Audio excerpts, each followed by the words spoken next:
D'abord, je voudrais remercier toutes les personnes qui se sont déplacées aujourd'hui. Dans un premier temps, nos invités, Daniel Klein, le réalisateur du film documentaire Abdelkrim et la guerre du Rif que nous allons projeter. René Galisso, historien. Abdelhamid Amin, secrétaire adjoint de la MDH du Maroc, donc l'Association marocaine des droits de l'homme. Et Rachid Ofré, membre du mouvement du 20 février.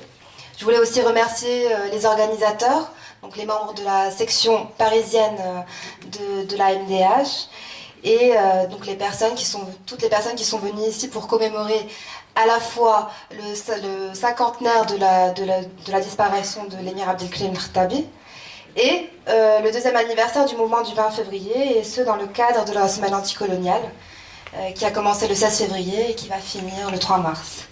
Voilà. Donc on voit que plusieurs problématiques convergent en cet instant précis, plusieurs espoirs, mais aussi plusieurs désenchantements et tragédies, et qui nous permettent de penser les possibilités de l'action et de réfléchir ensemble sur leurs causes et leurs motivations. Pourquoi et pourquoi agissons-nous? Comment rendre l'action plus effective et efficace, sinon qu'avec l'histoire, l'analyse historique et généalogique de notre propre cheminement sociopolitique. C'est donc une rétrospection et une introspection à la fois que nous permet finalement qui nous situe finalement dans un horizon temporel, à la fois temporel et géographique, assez étendu, puisqu'il s'agit de penser un mouvement de revendication et de protestation contemporain à travers une relecture de l'histoire coloniale. Et ça nous situe également, comme j'ai dit, dans un horizon géographique, puisque la lutte des héros du Rif, je dis les héros parce qu'ils sont plusieurs, a bien dépassé le cadre local, national, pour tenter de devenir global et universel. Et ici, j'aimerais citer Nietzsche, en fait, pour faire une sorte de comparaison. Il parle des philosophes et des artistes, mais moi je parle aussi du résistant comme artiste et comme philosophe, et comme penseur. Il dit « La nature envoie le philosophe dans l'humanité comme une flèche. Elle ne vise pas, elle espère que la flèche restera accrochée quelque part. Ce faisant, elle se trompe une infinité de fois, et elle en a du dépit. Les artistes et les philosophes sont un argument contre la finalité et de la nature dans ses moyens, bien qu'ils constituent une excellente preuve pour la sagesse de ses fins. Ils ne touchent jamais qu'un petit nombre, alors qu'ils devraient toucher tout le monde. Et la façon dont le petit nombre est touché ne répond pas à la force que mettent les philosophes et les artistes à tirer leur artillerie. Voilà. Donc c'est dans Schopenhauer, éducateur, si vous voulez aller voir. Donc je vais annoncer rapidement le programme. Après avoir présenté l'association et ses différentes activités, on va projeter donc le film documentaire de Daniel Klein. Nous donnerons ensuite la parole à nos invités et qui nous éclaireront finalement sur les implications de cette guerre aujourd'hui et ainsi que la réception essentiellement dans le cadre du mouvement du 20 février aujourd'hui. Nous essaierons enfin d'instaurer un débat constructif autour des différentes problématiques qu'on aura soulevées en fait. Voilà. Donc tout d'abord pour la MDH qui a organisé cet événement. C'est une section qui est née en septembre 2012 de la conjonction de deux dynamiques parallèles.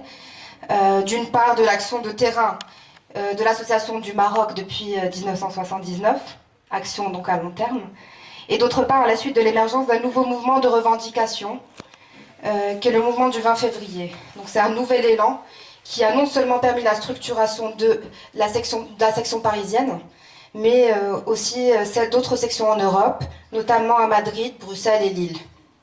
Donc l'association poursuit et amplifie par ailleurs le travail antécédent de l'association Les Amis de la MDH, qui a permis durant les 6 dernières années la création et la consolidation d'une base qui permet une base militante réelle, ici à Paris.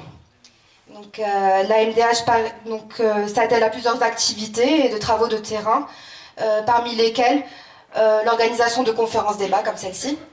Donc la dernière en date ayant traité du sujet la répression au niveau des droits civils et politiques au Maroc et des droits syndicaux. Deuxièmement, la mise en place de formations plurielles pour les adhérents, notamment la formation sur les droits économiques et sociaux ou encore une formation au cyberactivisme. Troisièmement, on peut parler aussi de la mise en place d'une permanence juridique à la mairie du 14e qui se déroule chaque samedi matin de 10h à midi et qui est en fait une aide aux immigrés, aux étudiants et aux femmes qui subissent par exemple des violences. Par ailleurs, il y a aussi les relais dans les universités et dans les consulats marocains, donc c'est à venir en fait. Et enfin, la projection de films débat, le prochain étant prévu pour le 22 mars, autour du film documentaire de Souad Noun, Les ouvrières du textile. Donc il y a aussi d'autres événements qui sont à venir, dont un documentaire sur le Haqd.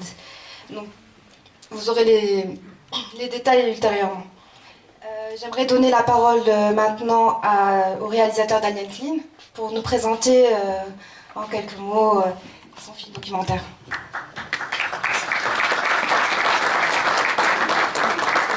Bonsoir. Pas vraiment grand-chose à dire pour présenter le film parce qu'il se présente lui-même assez bien. Écoutez, en tout cas, je suis ravi d'être là pour que vous le voyiez.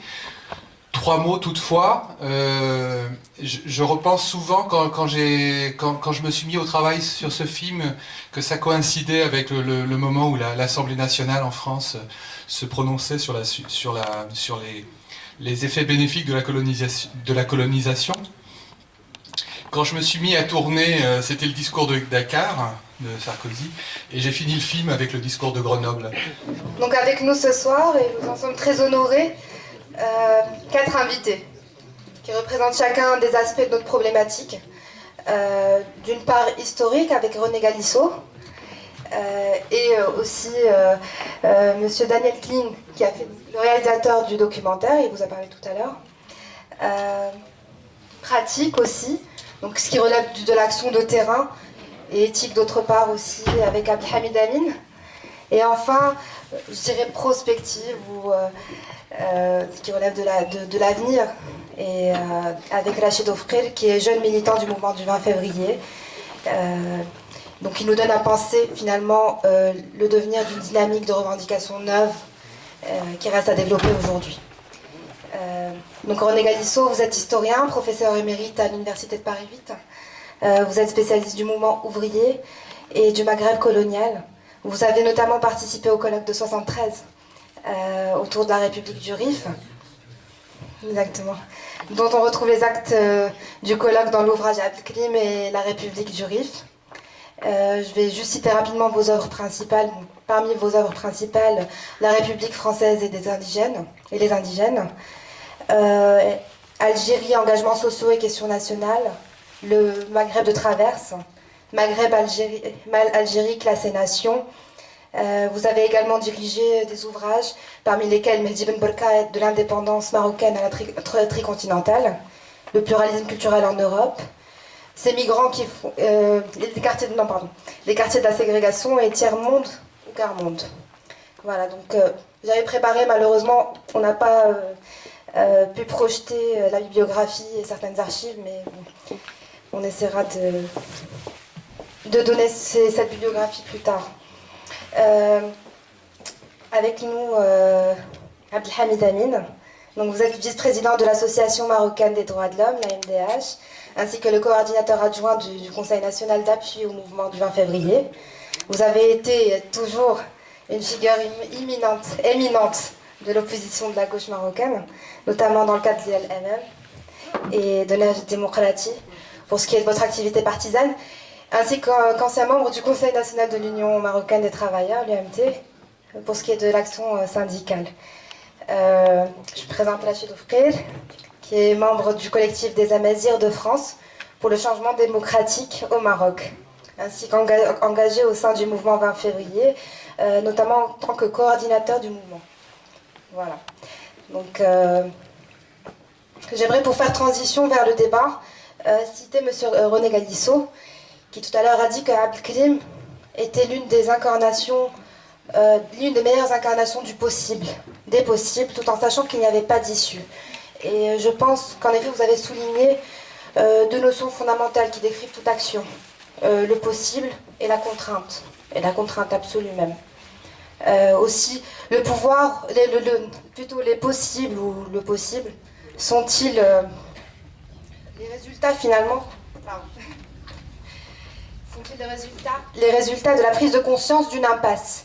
Nous n'agissons que par nécessité, et c'est de la contrainte du pouvoir, qui semble incommensurable et indépassable, que naissent des puissances créatrices, des devenirs révolutionnaires, comme dirait Gilles Deleuze.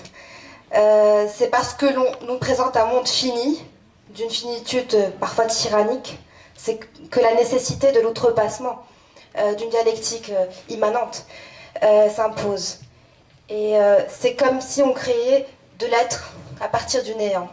Et j'aimerais ici citer René Char, qui, en parlant de toute l'expérience de la résistance en France pendant l'occupation allemande, dit quelque chose de très intéressant. Un aphorisme assez mystérieux. Notre héritage n'est précédé d'aucun testament. Donc ceci nous force à penser la question de l'interprétation finalement de l'histoire, notamment dans les combats, les luttes d'émancipation, ainsi que son actualisation dans notre action concrète et quotidienne aujourd'hui.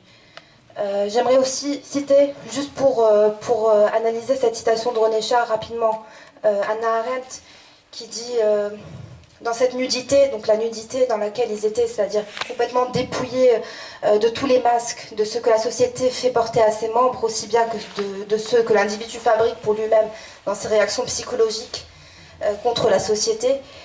Et ils avaient été visités pour la première fois de leur vie par une apparition de la liberté. Non, certes, parce qu'ils agissaient contre la tyrannie et contre des choses pires que la tyrannie, mais parce qu'ils étaient devenus des challengers, qu'ils avaient pris l'initiative en main et par conséquent, sans le savoir ni même le remarquer, avaient commencé à créer cet espace public entre eux où la liberté pouvait apparaître. Et René Char de dire « À tous les repas pris en commun, nous invitions la liberté à s'asseoir, la place demeure vide mais le couvert reste mis. » Voilà. J'aimerais donner maintenant la parole à René Galdisso. Essayer de parler de la question finalement de l'émergence de l'action d'Abdelkrim par rapport à une situation une immanence, mais à la fois une exception, puisqu'il crée une exception à partir de conditions sociaux, historiques et sociologiques particulières, singulières au Maroc, mais qui les dépasse en même temps. J'aimerais avoir votre avis en fait sur cela. Vous avez raison d'insister sur les moments et les formes des luttes d'émancipation. Car c'est ça l'exemple d'Abdelkrim, c'est l'exemple d'une lutte d'émancipation. Mais il faut bien, si je puis dire, les situer dans leur dimension internationale, mondiale, pour savoir ce qu'elles signifient et pour savoir pourquoi elles n'ont pas gagné et que les luttes d'émancipation sont toujours à recommencer. Donc, Abdelkrim, la République d'Abdelkrim se situe dans les années 20. Les années 20, 1919-1920, ce sont les 2 années où il y a eu le plus de luttes, de grèves, de luttes sociales dans le monde entier. Jamais ça ne s'est renouvelé avec une telle intensité. À la suite de la guerre de 14, comme l'on dit, de la révolution bolchevique, comme on disait à l'époque, les 2 années sont les 2 années où les mouvements des peuples ont été les plus forts et qui ont créé des républiques. Hein. Aussi bien dans l'Empire ottoman, il y aura la République jeune turque, il y aura une tentative de république kurde, et il y aura ensuite en Syrie le soulèvement de Syrie, puisque la campagne communiste, elle s'appelle la campagne contre la guerre du Rif et de Syrie. Tout ça en même temps. Alors, ça, c'est les possibles du début des années 20, de 1920, de 1921, quand, si je puis dire, Abdelkrim a pu affirmer sa république, proclamée en 1923. Et ensuite, évidemment, ensuite c'est le triomphe de la réaction. C'est les armées qui se reforment et qui se recoalisent pour écraser précisément ces soulèvements. C'est ce qui arrive pour Abdelkrim, si j'ai pu dire, pour l'émancipation rifaine en 1926. Mais je voudrais dire pour l'histoire du Maroc quelque chose qu'on ne voit plus, qu'on a oublié aujourd'hui. Il y a eu une trouille invraisemblable dans l'année que Jacques Berck appelait l'année du Rifin, c'est-à-dire de la fin de 1925 au début de 1926. Une trouille invraisemblable. Et la trouille la plus grande a été à Fès, au Maroc, car Abdelkrim est arrivé à quelques dizaines de kilomètres de Fès. Et à ce moment-là, vous voyez, où pouvait aller le mouvement d'émancipation. C'est la grande trouille de la bourgeoisie marocaine, surtout de la bourgeoisie fascie. Et comment a répondu à cette trouille la bourgeoisie fascie, y compris la bourgeoisie de la Karawine, elle a répondu en acclamant le jeune sultan qu'on était en train de mettre sur le trône. Le sultan n'était rien avant. C'était le petit sultan des Français, comme dit Abdelkrim lui-même. Rien. Le sultan ne comptait pas. Sur l'échiquier international, il ne comptait pas. Mais il s'est formé l'alliance, si j'ai pu dire, du palais ou du trône, comme on peut dire, et de la bourgeoisie. Et c'est pourquoi ils vont entamer une campagne qui s'appelle la campagne sur le Daïr berbère. C'est la coalition qui dure jusqu'à aujourd'hui au Maroc, du trône et de la bourgeoisie, pas seulement la bourgeoisie fascie, puisque la bourgeoisie marocaine est devenue multiple maintenant. Ce sont des alliances dans différentes formes de partis et différentes formes d'idéologie. Mais la coalition du trône et de l'autel, si je puis dire, ça s'est fait du palais de la bourgeoisie musulmane, ça s'est fait à la suite de l'année du Rifin. C'est toujours la grande peur a des capacités de susciter la réaction. Et la réaction, elle dure jusqu'à aujourd'hui au Maroc. Donc, puisque c'est la même alliance aujourd'hui, c'est la même alliance du palais et des bourgeoisies composites au Maroc. Le deuxième grand temps d'émancipation, je le rappelle très rapidement, parce que ça permettra d'évoquer les problèmes d'aujourd'hui. Le deuxième temps d'émancipation, c'est après 1945. C'est dans les luttes de libération nationale, proprement dites, les guerres de libération nationale.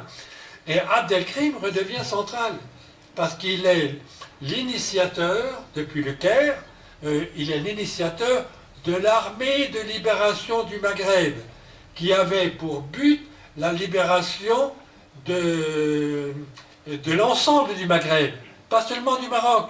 Et l'armée de libération du Maghreb, qui a pu s'implanter notamment dans la zone nord, encore dominée par l'Espagne, avec un jeu double du régime de Franco. Cette armée de libération, ça va donner l'armée de libération algérienne, avec l'armement qui arrive du reste sur la côte rifaine, et ça va donner les deux suites, qui seront l'armée de libération du Rif au Maroc, et l'armée de libération au sud, au Maroc, totalement décimée, si j'ai pu dire, et le mot est faible, par le prince Hassan, qui va faire l'amalgame avec la vieille armée française pour fonder les phares, les forces armées royales. Vous voyez encore la place d'Abdelkrim. Et à l'heure actuelle, il y a des discussions, il faut lire. Le Maroc est le seul pays au monde, à l'heure actuelle, qui a un magazine d'histoire. C'est extraordinaire, ça. Enfin, avec beaucoup de mes anciens étudiants, je suis très fier. Bon, ce magazine d'histoire qui s'appelle Zaman, Le Temps, presque à tous les numéros, revient sur le Rif, revient sur Abdelkrim. Dans ce numéro-là que je vous montre, il y a une reprise de la discussion. Est-ce que Abdelkrim n'a pas en quelque sorte privilégié l'indépendance du Maghreb à la seule indépendance du Maroc en 1955-56? Tout simplement, c'est parce qu'il était hostile à la façon dont tournaient les tables rondes et les négociations menées avec la France. Ça ne veut pas dire qu'il avait renoncé à l'indépendance. Parfois, ce n'est pas toujours très bien expliqué. Mais c'est parce qu'il continuait dans sa ligne d'indépendance du Maghreb, avec les armées, l'armée de libération du Maghreb. Troisième temps d'histoire, depuis les indépendances des années 56 à 62 pour l'Algérie, les régimes ont été mis en place. Et ces régimes ont établi leur régime militaire et policier sur les 3 pays du Maghreb et même au-delà, hein, dans des formes différentes sur la Libye, sur l'Égypte, etc. Ces régimes, aujourd'hui, l'heure de la succession est arrivée. Pourquoi il y a ce nouveau temps d'émancipation aujourd'hui, qu'on appelle ou qu'on n'appelle pas le printemps arabe, peu importe les appellations, c'est parce que c'est la fin des régimes établis au moment des indépendances et qui ont été plus ou moins kidnappés, si je puis dire, par des formes différentes dictatoriales. Donc, que ce soit Ben Ali, que ce soit le règne d'Hassan II, peu importe, vous avez ces formes, et aujourd'hui c'est la fin. Même au Maroc, il y a 2 ans, on m'a regardé avec des yeux ronds à l'école de journalisme quand j'ai dit, mais même la question de la succession est peut-être en train de s'ouvrir au Maroc. On m'a regardé avec des yeux ronds, puis après ça, la réflexion a commencé. Et c'était à une époque où on me coupait le mot République chaque fois que je le prononçais. La première fois qu'à la radio marocaine, j'ai parlé d'Abdelkrim et la République du Rif, en évoquant précisément le grand colloque que j'ai publié. Et on a coupé le mot République. Bon, imprononçable. La deuxième fois, c'est-à-dire il y a 2 ans, c'était sur 2M, on n'a pas coupé le mot République, mais on a dit le mot République, ça ne signifie pas République. Ça veut dire République, les petites républiques, les djemahs, les mouvements de base. Alors c'est là que j'étais obligé de piquer ma colère et dire, mais je regrette beaucoup, la République d'Abdelkrim, c'est Gomouria. Donc ne jouez pas sur les mots. Alors il y a eu cette discussion. Et aujourd'hui, simplement, on peut prononcer, mais très vite, hein, comme si fallait faufiler pour prononcer les mots. Mais le débat est ouvert au Maroc maintenant. Voilà la nouveauté. Voilà le nouveau temps d'émancipation qui sera suivi de répression. Il y a des fenêtres qui s'ouvrent en histoire. Des fenêtres dans lesquelles il y a des tentatives d'émancipation. Et après ça, pour parodier Trotsky, si je puis dire, c'est la contre-révolution permanente. C'est-à-dire, c'est la contre-révolution qui écrase, qui ferme les possibilités d'émancipation. C'est pourquoi il faut faire, comme disait la camarade Rosa Luxembourg, hein, une femme, hein, la camarade Rosa Luxembourg, mais il faut recommencer. Il faut reprendre le boulet et recommencer à le repousser. Voilà. Je voulais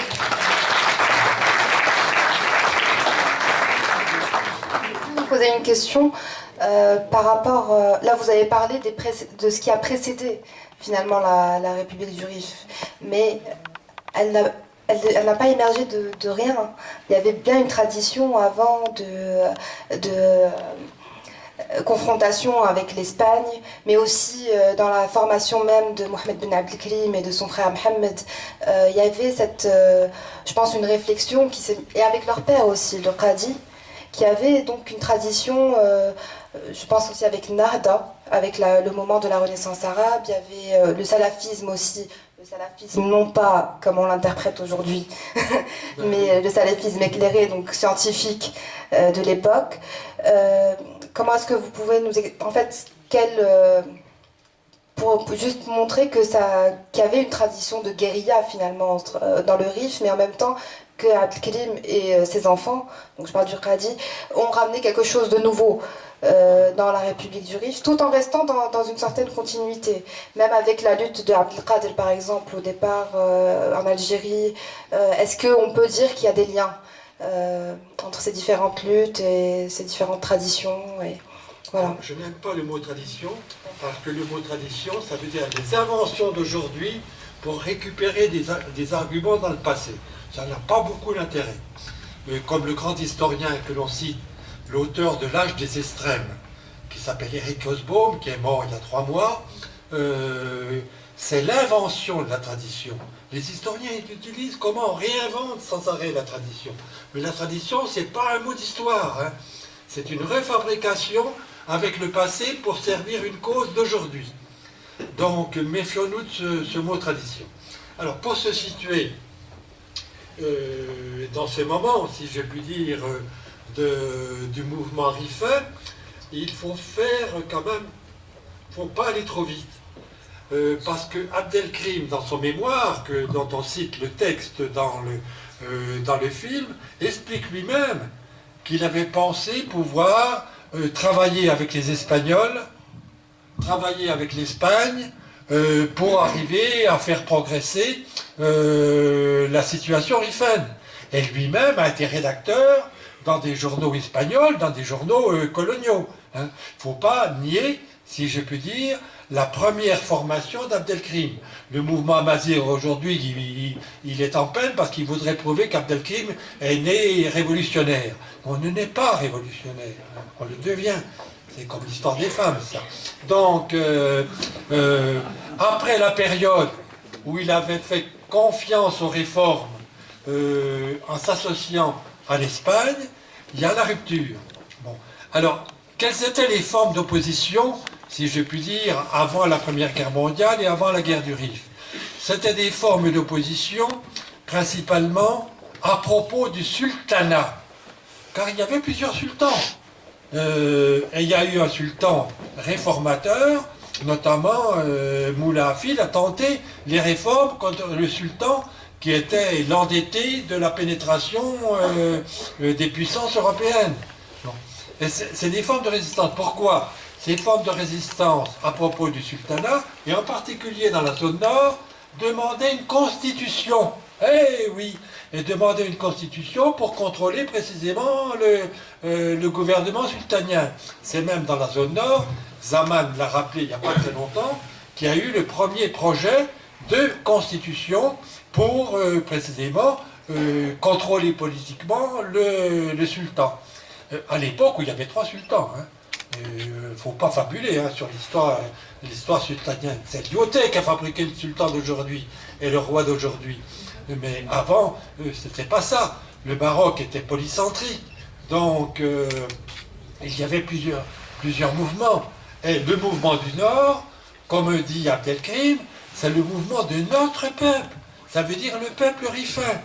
Car à cette époque-là, on ne raisonne pas avec les frontières et avec les États territorialement définis comme après 1945.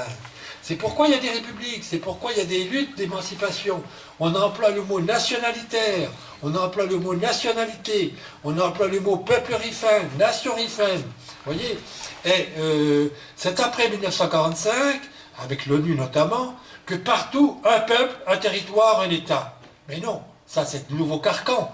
Vous voyez, c'est ce qui est en train de les problèmes d'aujourd'hui. Les problèmes d'aujourd'hui, c'est ce monopole créé par les nationalistes, un peuple, un État, une langue parfois, donc, vous voyez, et un territoire, bon, avec l'attachement aux frontières qu'on ne doit pas réviser, etc., et avec ces 190 États qu'il y a à l'ONU. Alors que dans le monde, il y a 5000 langues, vous vous rendez compte? Il y a des minorités. Il y a des minorités de chaque côté des frontières. C'est pourquoi cet ordre établi par les nationalismes d'État fait partie aussi des choses qui sont aujourd'hui contestées, qui sont aujourd'hui dans les contradictions des mouvements d'aujourd'hui, aussi bien au Machrek qu'au Maghreb. Et je ne parle pas du Sahara à échelle saharienne et de l'échelle africaine. Voilà. Donc c'est pour se resituer en quelque sorte dans ces échelles des luttes, et ne pas raisonner, comme aujourd'hui, uniquement avec le nationalisme d'État, un peuple, un territoire. Ça, c'est l'idéologie nationaliste la plus simple. Et l'idéologie nationaliste est utilisée par tous les maîtres du pouvoir.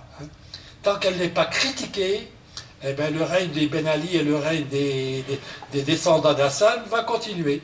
Voilà. Bonsoir, M. Galissot. Je me présente, je m'appelle Elam Rani, j'ai été chercheur au CNRS pendant une 40aine d'années, mais dans une discipline qui est tout à fait autre. Je ne suis pas historien du tout. Mais j'ai fait d'histoire de la philosophie.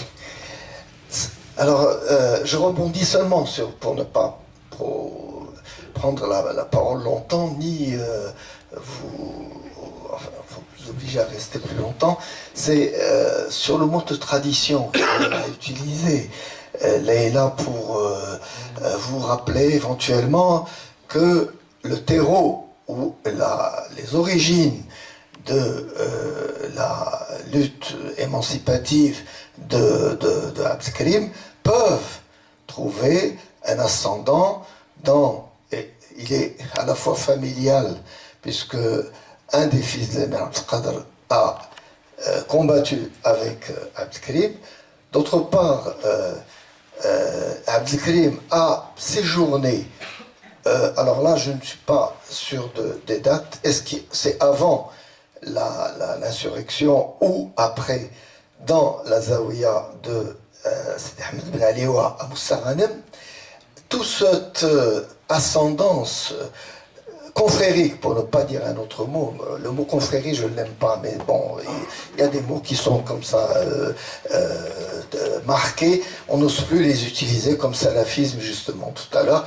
Mais à l'époque, on parle de salafisme, simplement, pas dans les sens actuels.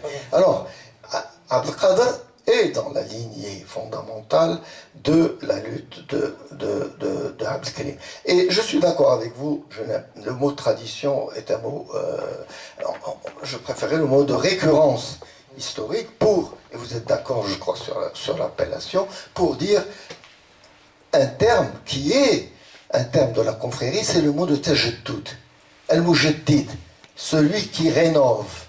Eh bien dans cette lignée, je crois que d'ailleurs, il semble que Abdelkader lui-même soit d'origine rifaine, c'est un idrisside hassani du Maroc, ça c'est connu, mais plus que cela, j'ai appris par un livre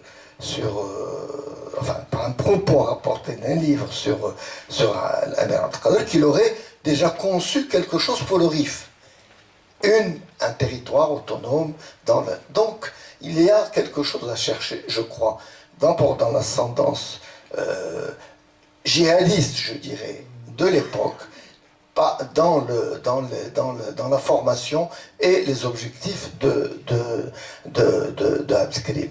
D'autre part, on ne peut pas dire, je crois, que le fait de signaler cette option confrérique et soufie de la lutte d'Abdelkrim succédant à Abdelkader ne peut pas simplement être mise au compte de la modernité du héros. Il y a une rénovation qui est vue et autorisée et voulue par ce mouvement soufi qui ne date pas d'ailleurs d'Abdelkader, qui va beaucoup plus loin dans l'histoire.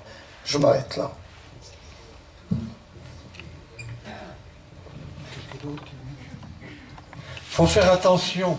Je suis bien d'accord que l'ensemble du Maghreb est tenu par des réseaux confrériques. Bon. Mais les réseaux confrériques, certains collaborent avec les puissances coloniales, certains s'opposent, certains contestent même le sultanat, en disant Malik c'est un nom hérétique. Hein. C'est pas d'aujourd'hui qu'on dit ça.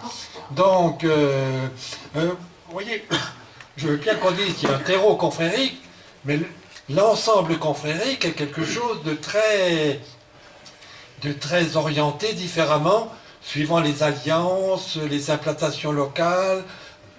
Et de toute façon, il faut savoir que les réseaux confrériques ne sont pas marocains, ils ne sont pas algériens.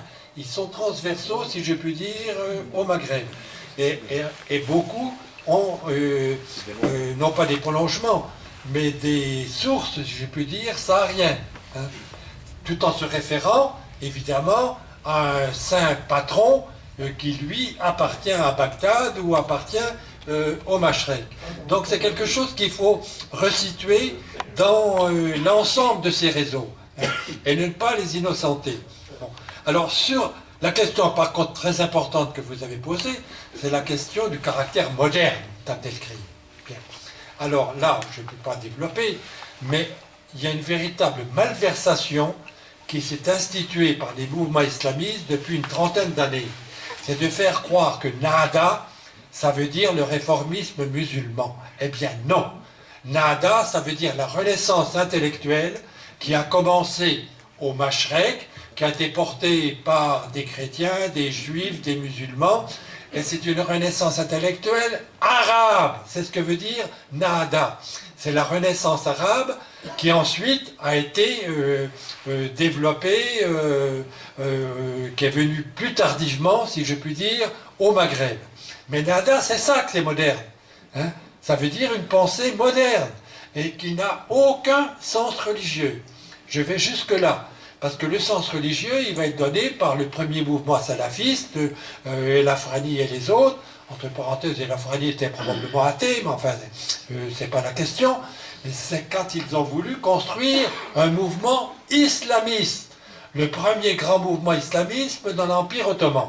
Donc il faut faire attention du point de vue historique. Il ne faut pas se laisser avoir par le sens nouveau qui ont été donnés aux mots. Et Abdelkrim, pour parler de lui, il répond de ce caractère moderne. Vous ne trouvez pas de pensée religieuse chez Abdelkrim, même dans son état, sauf la référence à l'état musulman. Bien sûr, c'est la référence toujours employée. Et les appels au combat qui s'expriment par le mot djihad. Bon, mais son état, la conception de l'état, vous regarderez dans le volume Abdelkrim et la République du Rif, c'est un état moderne. Et sa perspective, précisément pourquoi il a renoncé à sa collaboration avec l'Espagne, c'est parce que quand il a vu que ça ne pouvait pas aboutir à un résultat moderne. Et il a choisi l'autre voie, la voie de l'émancipation, avec un projet d'État moderne pour émanciper son peuple, qui est le peuple rifin. Voilà comment, je crois, il faut revenir en arrière. Parce que les mots sont trompeurs, hein, aujourd'hui, comme vous l'avez dit pour le mot salafiste. Je l'ai dit moi-même à propos de confrérie, oui, oui. Ça ne traduit pas le terme de tariqa. Oui, oui, c'est ça. Ça ne traduit pas tariqa. Par conséquent, ce que je voulais dire, c'est tariqa. Oui, oui, oui, je comprends. Oui, oui, j'ai compris. Il va simplement dire que pour le RIF, il ne peut pas s'agir de confréries venant du Sahara ou autre, puisque le voisin immédiat et de quel se réclame tout ce mouvement, je ne dis pas confrérie, toroqi, du soufisme, c'est Abdussalam ibn Mashish, qui est à quelques dizaines de kilomètres à gauche et qui a pour disciple Abou Hassan Shadili, vous savez, et ce n'est pas le Sahara. Voilà. Alors du coup, je suis d'accord que le mot confrérique ne convient pas, mais je maintiens, et d'ailleurs le film le dit parfaitement, la cause qui a été entendue en 1926, il faut abattre celui qui représente la cause de l'islam. J'ai entendu ça dans le film. Voilà. Merci. Bon, il y a 3 interventions et après on va laisser la parole à M. Galissot pour répondre, pour laisser le temps pour les autres pour faire leur intervention. Donc il y a 1, 2 et 3. Bonsoir à tous, Massa al-Khair. Je m'appelle Salah Menia, je suis algérien et je suis membre d'une association aussi née en 2012, Tous pour l'Algérie, donc née aussi de la conjonction du cinquantenaire de l'indépendance et disons aussi de la dynamique enclenchée par ce qu'on appelle, qu'on soit d'accord ou non, le printemps arabe, qui pour nous Algériens est aussi une ouverture, une possibilité pour sortir de la sidération et la chape de plomb qui s'est imposée sur le combat politique dans les suites de la guerre civile. Et je suis très content et très ému d'être ici ce soir pour partager ce débat et voir ce film, mais aussi pour vous écouter, vous, Monsieur René Galissot, dans certains de vos travaux m'ont permis aussi d'élaborer ce que nous avons traversé en Algérie dans les années 90. Je pense à un article dans les temps modernes en 95, où le concept de l'acquiescement à la violence était quelque chose de très très important à saisir. Ma question prolonge la première interrogation et je pensais à ce que Mostafa Al-Sharaf proposait comme le passage du temps mystique au temps politique. Le passage du temps mystique au temps politique dans la lutte d'indépendance, dans l'avènement du mouvement nationaliste algérien. C'est intéressant que cette expérience fondatrice de Abdelkrim Khattabi se situe de manière concomitante à la naissance de l'étoile nord-africain, nord-africaine, embryon du mouvement nationaliste pour les 3 pays du Maghreb, et dont sera issu le PPM-TLD et ensuite le FLN. Et donc du coup, je voulais, comparaison n'est pas raison, mais je voulais vous interroger sur est-ce que Abdelkrim el-Khattabi est justement une transition de ce temps mystique, de ce temps messianique, je ne sais pas si vous, avec le temps politique, et dans ce cas-là, quels ont pu être, vous avez cité les mouvements Jomhuriya, les jeunesses turques et de l'Orient, et en Orient, quelles ont pu être les influences structurantes politiquement auprès de sur Abdelkrim el-Khattabi pour justement dans ce passage du temps mystique au temps politique. Juste une précision, dans la constellation, parce que vous citiez Jamal Din Afghani, Mohamed Abdou, il faut dire que c'est par Rachid Reda que la transition et la dynamique s'est faite d'une pensée, je dirais, séculière de la Nahda vers une pensée dite islamique. Je ne sais pas si vous êtes d'accord, je parle sous votre contrôle et merci. D'accord. Alors, on est limité par le temps, donc j'espère que les prochaines interventions seront plus courtes et plus précises avec des questions bien ciblées. Merci. Bonjour Ali Dabache. Bonjour Monsieur Galisso. Je posais une question un peu transversale, mais vu que Monsieur Galisso allait partir, il pourrait nous éclairer à ce niveau. Je posais la question qui va aller peut-être sur la discussion de tout à l'heure avec le mouvement de 20 février. Jusqu'à où on ne peut pas penser, avec le film qu'on a vu de Abdelkrim el-Khattabi sur l'émancipation des peuples, et jusqu'à où ce qu'appellent les colons diviser pour mieux régner. Je parlais de ça, par exemple, pour le Maroc, à juste raison. Beaucoup de rifins demandent la reconnaissance de leur langue et leur tradition qui a été inscrit dans la nouvelle constitution, et jusqu'à où ça peut être peut-être même néfaste pour l'union d'un pays et peut-être c'est un peu pas clair jusqu'à où on peut aller dans l'émancipation d'une population, comme vous avez dit, des fois dans certaines, avec les divisions coloniales et les Nations Unies, il y a eu des frontières alors que des peuples qui appartiennent à la même langue, etc., peuvent être divisés et demander leur émancipation.